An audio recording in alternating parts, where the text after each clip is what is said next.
The entrepreneurs have been out in the field. Who understood what it takes to run a successful business, and who will deliver a stale pitch to Mr. Shyam and Mr. Hari Bhartia? It's time to find out now.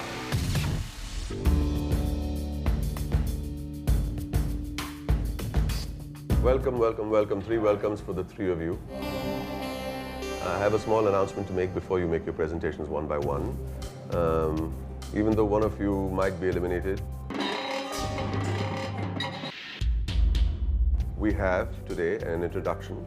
We have what is known as a Chroma Fair Play Award. One of you stand to win a laptop from Chroma. As you may have noticed, Shreyas and Valerie and Abhinav, there are 2 chairs over there. So while one of you make your presentation over here, 2 of you will be witnessing that presentation. And you'll be making notes if you want about your friend's presentation, whether they did a good job or they didn't do a great job, and criticize or applaud if you wish. I'd like to ask you which one of you would like to go first. No. Take a call. You like to go first? Good. Good move. Strong move.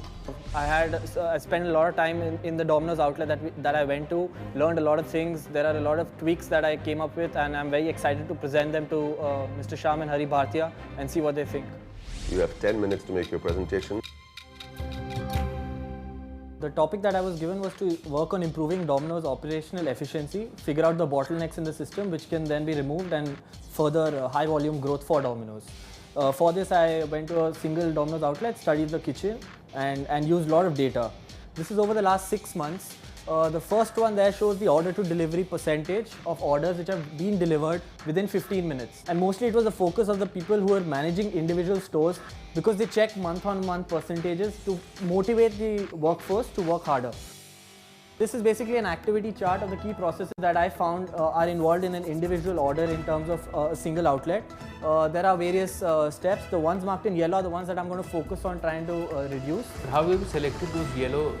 I analyzed each and every step. I spoke to people who are involved, the number of people who the thing goes through, the number of steps, and then I tried to see where all it can be optimized.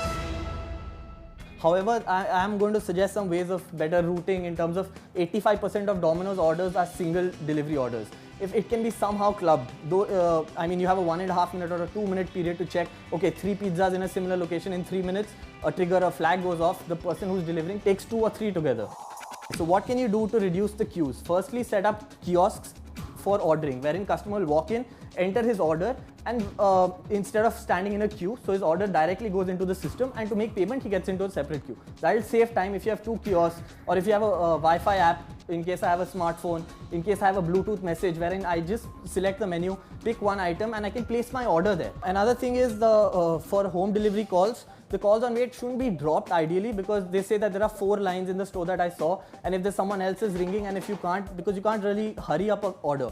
But if they can take the order and then send the order to the relevant Domino's, that will get more orders. The thing that I had was a map, an outline for the current store which I went to, and there is a little space between the slab rack, which is where the dough was kept, and between the cut table and the order table. In that space, if you could have a second slab table where the pizzas are needed, where the dough is beaten for the hand-tossed pizza, then you could have 2 of those guys working together, because that's a major roadblock, because this takes time to beat the hand-tossed pizza down. The rest of the process is relatively smooth. The last slide has a few other bottlenecks which are not related to an individual pizza order or a store. This is when a supply truck comes in, and with 2 delivery guys, it will be much better because these guys don't come. So the people from the store have to stop their people and send them out. And lastly, incentivize them by offering a discount for people in case a Domino's is full, so that they wait or they take away orders. These are my suggestions. I think you did a pretty good job of giving some insight, but still I think what it lacks is a sense of measurement. These are ideas, yes, you know, but ideas don't translate into operational efficiency. How many additional people will be required to do this? The suggestions are more on like a software or a process, instead of employing more people per store to try and improve. I'd like to ask you gentlemen a question, that this idea of the kiosk to me seems good, But is it implementable? Kiosk is a bright idea. I needed to confirm it with them. And it is doable, definitely. But we have to see the practicality of it and the cost attached to that. But I think there are other ways that you can reduce the call waiting by efficient order taking, and during the rush hour at least having more people to take the order. Thank you very much. The presentation went okay. I put forward all my ideas. They wanted a few more numbers in terms of how much money and how much time will they actually save. But I just put forward some ideas. They liked one or two ideas and it went okay. I'm very excited about today's presentation. I feel very confident. Got some great data from the field, found my own other interesting ways to get more data from customers. My task was about increasing the frequency of low-frequency customers. Some numbers really quickly. Here's quick averages for number of purchases per year in the different customer segments. You have overall, high, medium, and low. We're focused on low right now. They sort of fall in line to your breakdown of customers. Most are less frequent customers. See, when you say how often they dine out or they dine in? They eat pizza at all. Pizza. It's only about pizza, is it? Made a generic pizza, yeah. Okay, generic pizza. Most of these were less frequent, so less than 4 times a year, but most of them are very social about their behaviors. So they're dining with friends, and they're often going out. So I think this is the sweet spot where Domino's actually can convert these people into home delivery orders, which is Domino's real core strength in, Kushiyonki home delivery.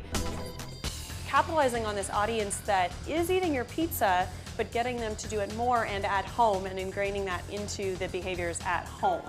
No, I didn't see the connect. You said most of the time people eat when they are with friends. So how do we increase frequency there?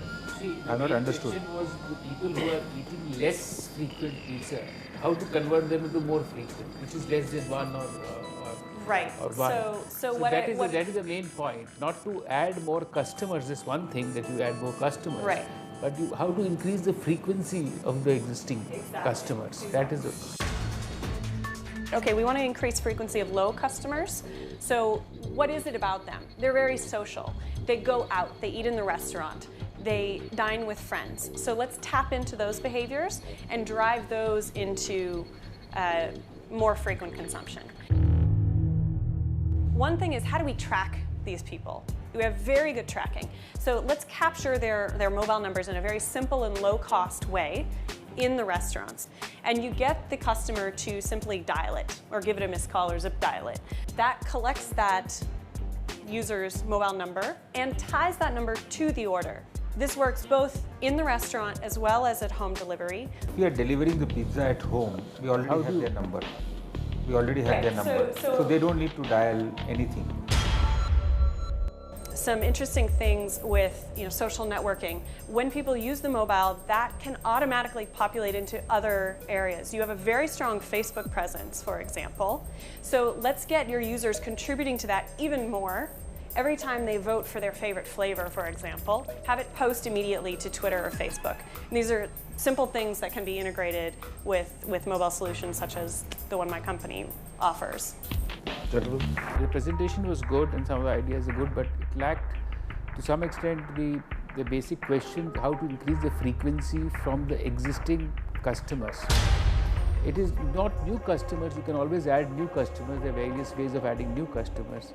If I may just disagree, I actually was focusing on existing customers. These are people who are coming once, twice, maybe 3 times a year. They're usually dining in the restaurant, they're dining with friends, but you're not tracking them right now. Yes, you're right. We can collect more data from people who come in for dine-in kind of situation. While they are taking the order, we can ask for their mobile numbers, but sometimes it becomes very tough. People who want to come and eat in, they don't want to share their mobile number, you ask them. You have missed out the largest part of the customers who eat very low frequency, maybe once a year. We already have their data. Now what do we do with them? How do we increase their consumption? 50% of roughly 50% of your business is in restaurant versus home delivery. No, more. Actually, home delivery is almost 70%. Okay, the numbers I was given was that about 50-50. I'm talking to people who are dining in, once a week, yet the numbers are See, low. the single frequency, 55%. That is a low frequency. Right, That exactly. is- Which is who I was really focusing on. But Good. I probably should, could have maybe given 15 minutes instead of 10, presented the ideas in a more clear way.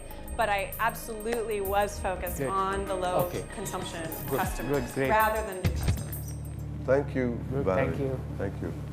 I really think the ideas I presented are great. Well, I didn't communicate them well enough in some cases, so I had to go back again and kind of reiterate certain things I said. But I think the ideas are very strong, and I definitely plan to follow up with Domino's after and try to help implement some of those. Good afternoon, gentlemen. I'm going to be presenting a roadmap to increase or build the home delivery business in Tier 2 cities. We need to start with a lot more micro-marketing and local activations. If you look at the consumer profile in a Tier 2 city, in the mornings he eats with his family, in the evenings he eats with his family. The single easiest touch point that you have for this consumer is in the afternoon. We already know that there is a bias that outside food is more a celebratory occasion. So how about a campaign like a Free Lunch Friday? A small town businessman calls up a toll-free number and says, this week, my salesman did the highest sale ever. They deserve a free Domino's lunch. So Domino's goes and delivers the pizza to the store and make this into a mass campaign. So what you're essentially doing is, for any celebratory occasion in the office, in the workplace, you're making Domino's synonymous with that. First you get into their office, it's just a matter of time before you get into their houses. And that's the easiest touch point. Moving ahead, the second observation that we made was it's not about frequency in these markets. It's a very, very low penetration markets. A lot of people have not even tried the pizza or pasta category. So what do? You need to do certain prudent investments in sampling. So you go into colleges, you do a lot more sampling at colleges. You look at few hotspots in the cities and see if you can set up a live kitchen and get more trials into the overall pizza and pasta category. One direct link that we need to start tapping is that if there are about 80% revenues coming in from dine-in customers, let's start incentivizing them, giving them discount coupons which is valid only on home deliveries. Give them small discounts, make them go back home and reorder it. So you're capitalizing on people who are already coming into the store. In a small town situation, in a Tier 2 city, when people order home deliveries, it's usually with a larger consumer group in mind. He either eats it with his entire family or a larger friend group. If the bill value is far higher, this to me throws open opportunities for combo packing, value packs and so on and so forth. The 39 rupee pack worked brilliantly in Tier 2 cities. Why did it work brilliantly? Because for a larger order, ordering 4 small pizzas, you're giving them a very good value proposition. So explore more value proposition along those same lines. I think you have come out with some insightful ideas, and some of that will work. I'm sure some of them will work. Good. Great. Thank you so much, Jan. Wonderful. I think the presentation went well. Today's judging was extremely fair. Shreyas was home delivery. Abhinav was the operations. And Valerie was frequency. The presentations went well. I think everybody did a great job. It was really fun to this time be able to sit in the room and watch everybody. I think Abhinav's presentation was very well received. It was very smooth and well within time. I think Shreyas's presentation went off the best, judging by the reactions. I was really impressed with Abhinav. I think between me and Abhinav both had very smooth presentations. It'll be a tough call. But we need to decide now who is out. We need to say out. Definitely all three of them are very bright people. Yeah, but then one person has to go.